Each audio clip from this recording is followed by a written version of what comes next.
Eu sou só um dos autores da letra, a mais. Fizemos isso como uma produção coletiva, num momento em que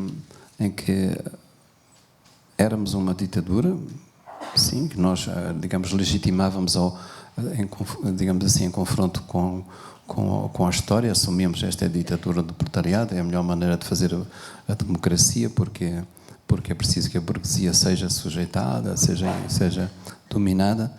Mas a um certo momento, Samora Machel, que era o presidente de Moçambique, pensou que o hino devia digamos, ser uma espécie, aquilo que ele dizia, ser um lençol que cobre todos, não é?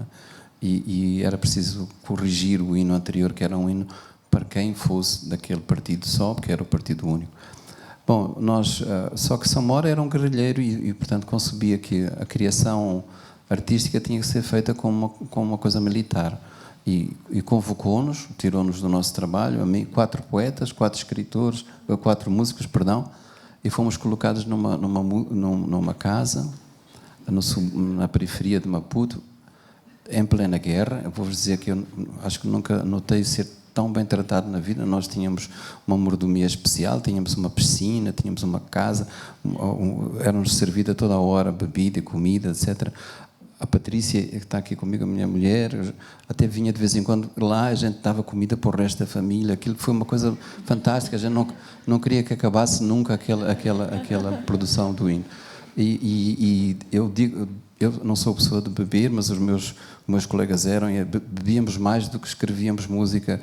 E quando víamos as sirenes chegando, que eram os dirigentes revolucionários que vinham visitar-nos para saber como era. Então corríamos para o piano e fazíamos de conta que estávamos a trabalhar. Mas trabalhamos e fizemos 4 ou 5 propostas de hinos. Depois eles não vingaram, ficaram assim. Mais tarde, uns 10 anos mais tarde, o país mudou, houve democracia pluripartidária, o Parlamento decidiu que era preciso fazer um novo hino, houve um concurso. Eu estou a contar isto só para vos dizer, o concurso foi um concurso aberto e eu fazia parte do júri e as letras eram coisas extraordinárias, que era assim: Moçambique será a pátria da luta contra o ciúme. Era assim, era uma coisa, as propostas eram realmente muito ingênuas, não é? e criativas. Eu hoje tenho pena que não ficássemos com um hino assim.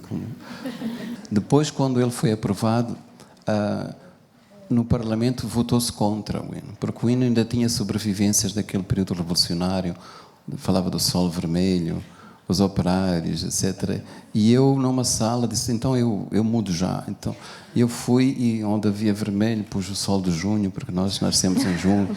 E, portanto, há ali muita coisa que são pequenas intervenções que eu fiz, mas é difícil pensar e dizer, olha, onde é que eu estou lá.